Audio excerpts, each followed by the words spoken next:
ní sex lẹ́ẹ̀kan ó wá hang on the person ìyàlẹ̀ fi ń jẹra yín. ẹ káàsán ẹ káalẹ́ níbi gbogbo tí ẹ ti ní oore ọ̀fẹ́ láti máa wo ètò yìí ẹ̀yin tèmi pẹ́pẹ́yẹ gbọ́n kan lánàá lórí ayélujára.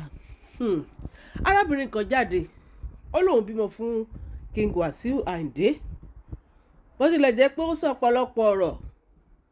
Ó ní irun lòun máa ń ṣe, ó lòun máa bá King Wasiu Ayinde ṣe àwọn èèkàn ọwọ́ àti ẹsẹ̀.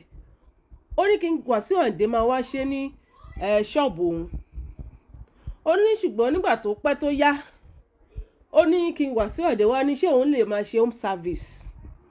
Ó lóun wá ní òkè òun á máa wá ṣe home service nílé Wasiu Ayinde.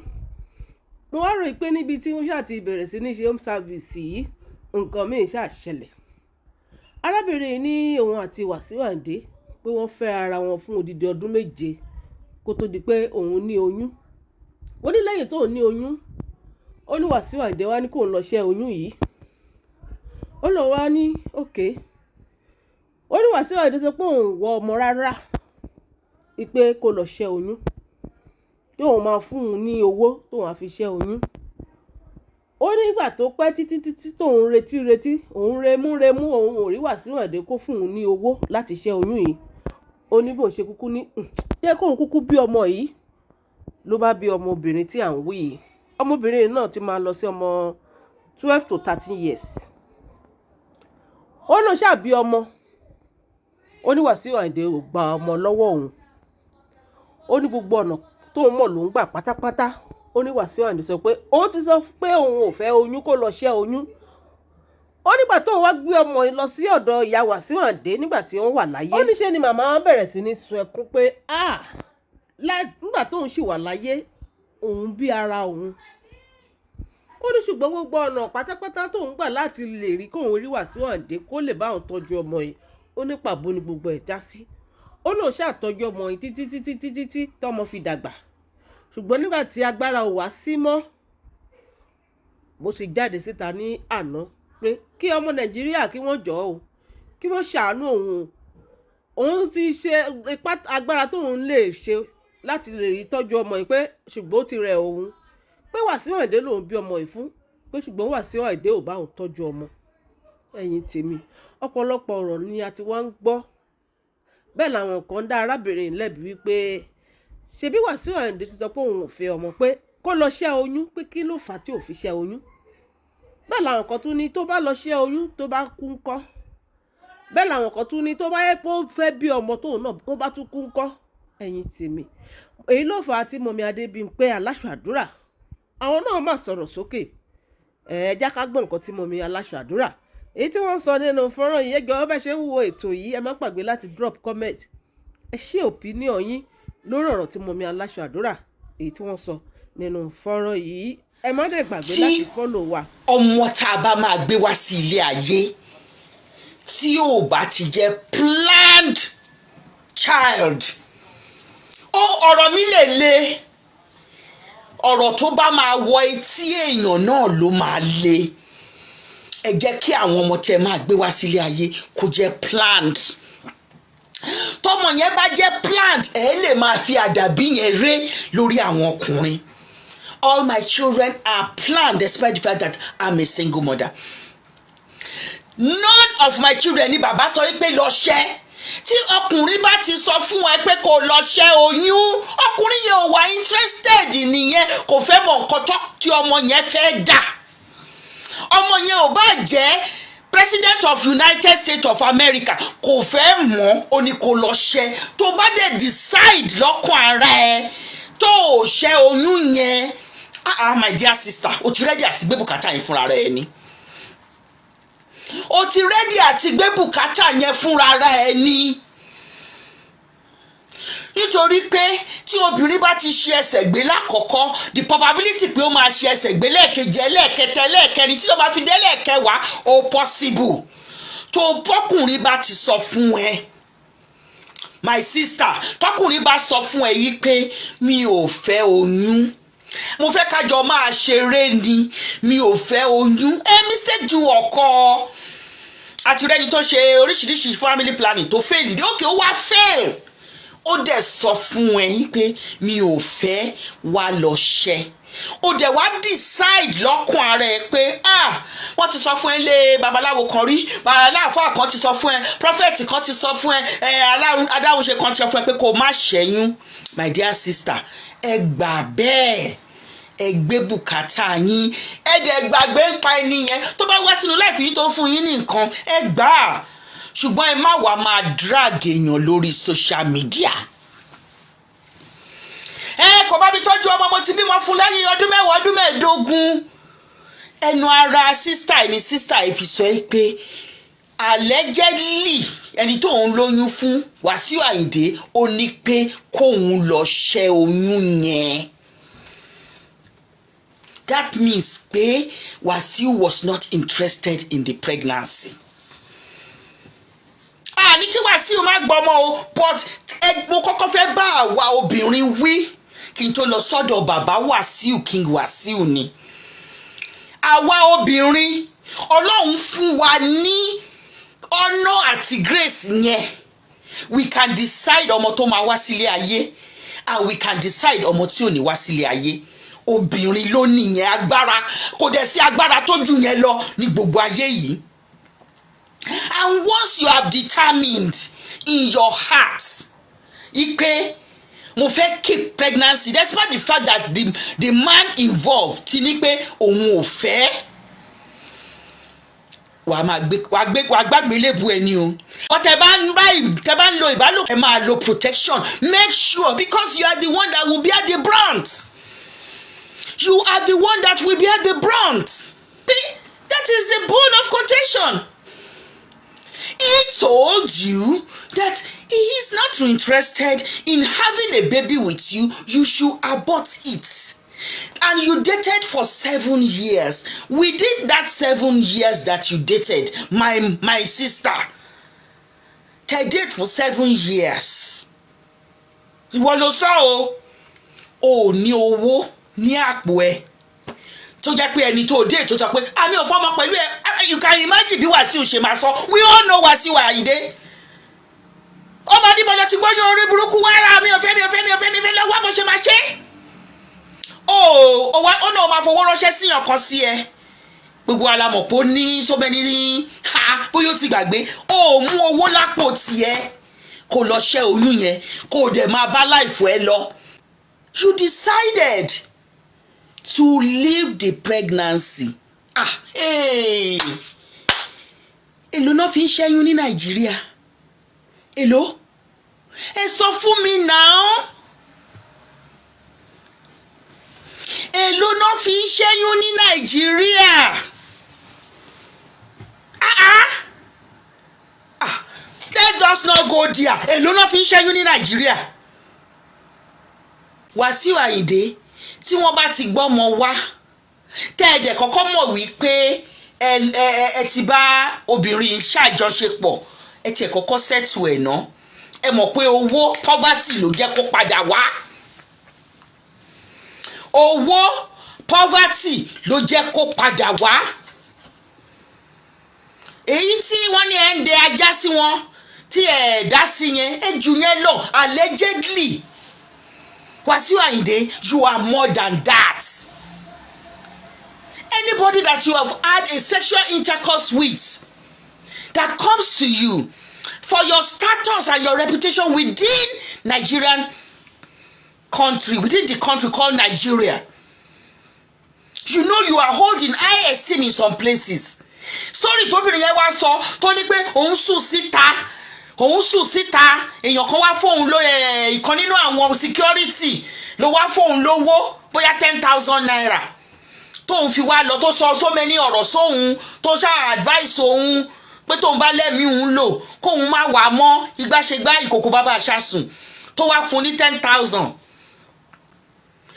Èèyàn wá síwájú ilé yín ó kanlẹ̀kùn bóyá ẹ máa rò pé bóyá tẹ bá fún lówó ó máa ṣe pé ìgbà tó ń wá ó fóun lówó o that is pé òun ló ń lọ ọmọ yẹn tí wọ́n sọ fún yín pé ẹ bá wọn sùn tẹ́ẹ̀dẹ̀ mọ́ pé ẹ bá wọn sùn tó gbé ọmọ wá ó yẹ kẹ́ ẹ lè sọ pé kó lọ ṣe DNA kò yẹ kó dé stage yìí obìnrin kan á wá máa gbé ọmọ wá lórí íńtánẹ́ẹ̀tì wọ́n ní one actress kan náà gbé tiẹ̀ wá ńlá sí à ìgbà tẹ́ wá rí ọmọ yẹn lórí stage tẹ́ rí pé gbójọ yín lẹ́ wá kọ ọmọ ti bọ̀ wálé ọmọ ti bọ̀ wálé ọmọ ti bọ̀ wálé ọmọ ti bọ̀ wálé ẹ̀jẹ̀ mi dé o ọmọ ti bọ̀ wálé Wasiu Ayinde why you disgracing us?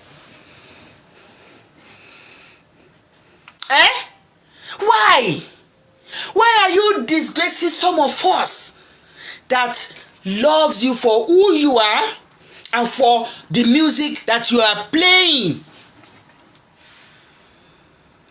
Actress yẹn náà bẹ́ẹ̀ ṣe pẹ̀lú ọmọ ẹ̀ nìyẹn you are a public figure.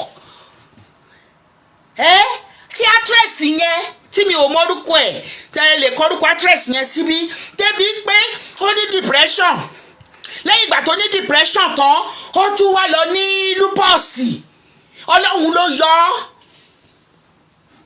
lórí pé ó bímọ fún yín náà ni pé ẹ gbọ́mọ torí pé ẹni tẹ́ bá dẹ̀ ti bàtẹ́ tẹ́lẹ̀ lórí adley ló fi máa rọ́kùnrin míì mọ́ tí Wàsíù bá ti dó adley ló fi máa rọ́kùnrin míì mọ́ actress yẹn báyìí ọmọ yẹn náà ló ti ń gbé níjọ́ tẹ́ wá kọ ọmọ ti bọ̀ wálé inú ẹ̀ dùn àwa mọ nǹkan tẹ́ ti ṣe fún lẹ́yìn ìgbà yẹn o eléyìí náà ń sìn yín ó tún ti gbọ́mọ ìwá sórí íńtánẹ́ẹ̀tì o you can do better Wasiu Ayinde you can do better if you cannot rule the decisions that you make within your closet, then I don't think you can rule a city. Talk less of a big city like Ijebu-Ode.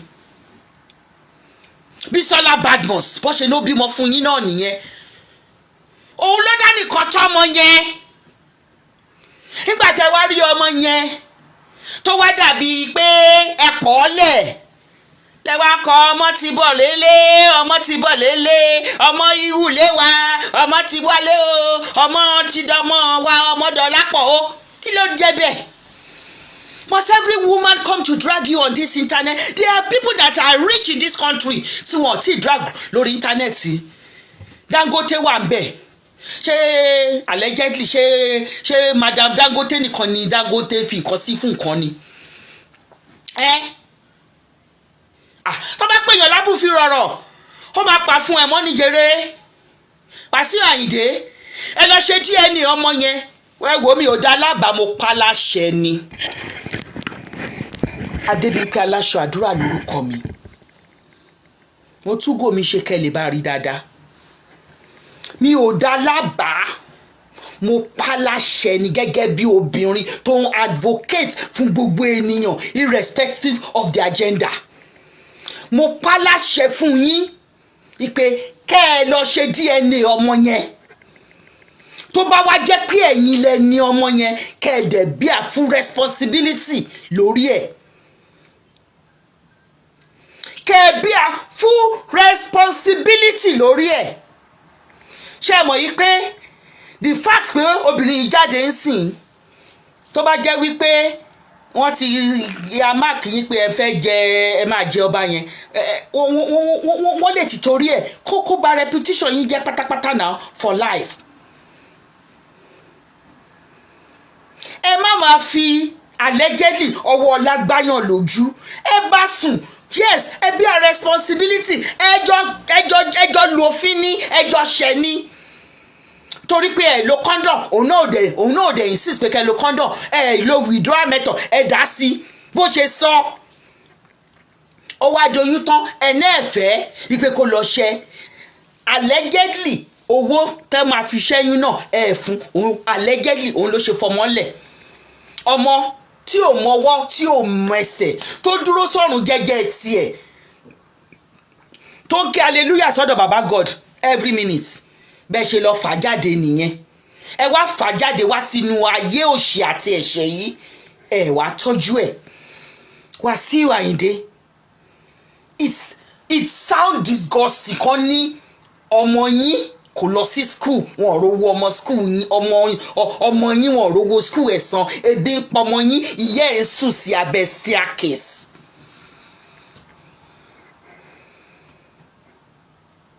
Allegedly pé ebi ń pa ọmọ yín, pé ọmọ yín ò lọ sí school, pé ọmọ yín sùn sí abẹ́ staircase. Ohun tó jẹni ló yẹ ni okùn ọrùn òun adìyẹ o.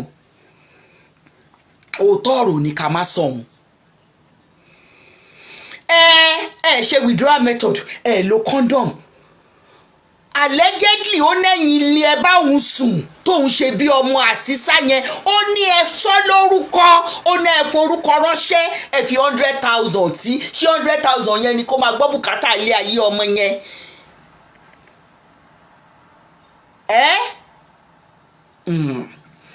Ṣùgbọ́n náà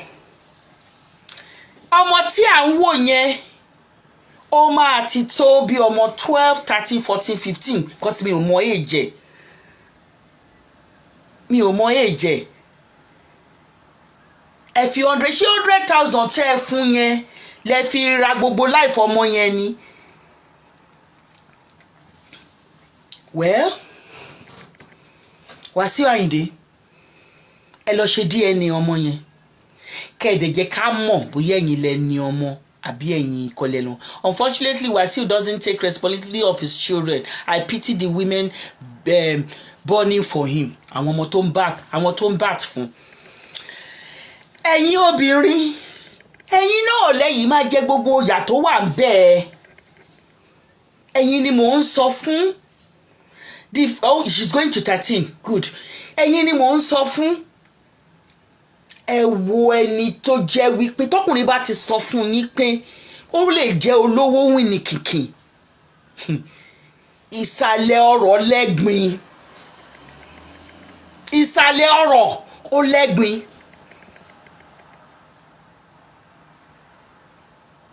Wọ́n lè ti sọ fẹ́ lòmíì níbi tó ti lọ rú tojúbọlé kiri pé tó bá gbọ́mọ wá fún ẹ o má gbà o, ọjọ́ tó bá ti gbọ́mọ o lọ́rọ̀ ẹ máa pín. Mọ̀ kí n wo gbogbo àwọn sinimá, kí n wo gbogbo àwọn móvì táwọn Yorùbá, àwọn Nollywood actress, àwọn yẹ̀yẹ́ Briti tí wọ́n ń ṣe ni. Ṣé kí n rẹ́kọ̀ọ́kọ́ ń bẹ̀ ni? Iṣẹ́ wa lọkọ wa, ibi tí mò ń lọ gan ni mo dé yìí. Iṣẹ́ wa òun ni ọkọ wa. Iṣẹ́ wa òun ni ọkọ wa. Obìnrin tí ò bá ti níṣẹ́ lápá ló máa sunkún ipe ọkùnrin kò bá òun tọ́jú ọmọ. Iṣẹ́ tó ń ta mọ́ iṣẹ́ ni. Ṣùgbọ́n nítorí pé we have it at the back of our mind, olówó ni ẹni tí allegedly ẹni tá a bímọ fún, ó láti take responsibility. Ẹni yẹn dẹ̀ sọ pé òun ò take responsibility. Nítorí pé o ti ní at the back of your mind ipe o lè ṣoríire without that person. Òun lè ṣe máa wá sórí internet láti wá drag ọkùnrin.